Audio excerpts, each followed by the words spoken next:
सीधे कहा कि हिंदुत्व और हिंसा से जोड़ा और उस पर बीजेपी का पलटवार। इसको कतई कोई भी शिव भक्त इसको बर्दाश्त नहीं कर सकता। आप इस तरीके से किसी की भी आस्था के साथ आप खिलवाड़ नहीं कर सकते। और ये आस्था सदन में बैठे लोगों की ही नहीं है, देश भर के लोगों की है। देश भर में एक बड़ी आबादी ऐसे लोगों की है जो शिव भक्त है, मैं खुद उनमें से एक हूँ। जिस तरीके से भगवान शिव की तस्वीर को बार बार उठाकर आप ताना ही कस रहे थे ना, आप तंज ही कर रहे थे ना कि भगवान शिव ने बोला डरो मत, डराओ मत। जिस तरीके से, जिस अनादर के साथ आप उनकी तस्वीर को रख रहे थे, उसके ऊपर कागज पत्री रखी जा रही थी।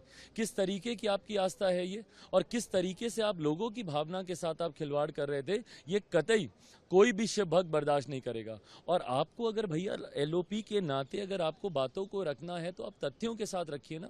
जिस तरीके से हर विषय पर इन्होंने भ्रमित करने का काम किया, चुनाव में भी इन लोगों ने यही किया। चुनाव में भी कभी आरक्षण को लेकर, कभी संविधान को लेकर इन्होंने भ्रमित करने का काम किया। आज भी सदन में इन्होंने यही काम किया।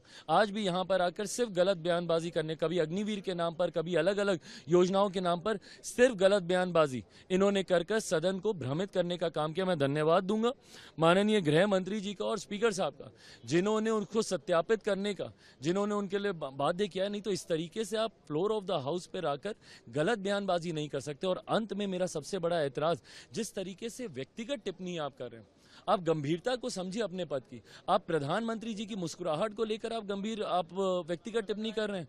आप स्पीकर साहब के कि वो कितना किसके लिए झुके, नहीं झुके, किनको उन्होंने कैसे प्रणाम किया, नहीं किया, आप उसके लिए टिप्पणी कर रहे हैं।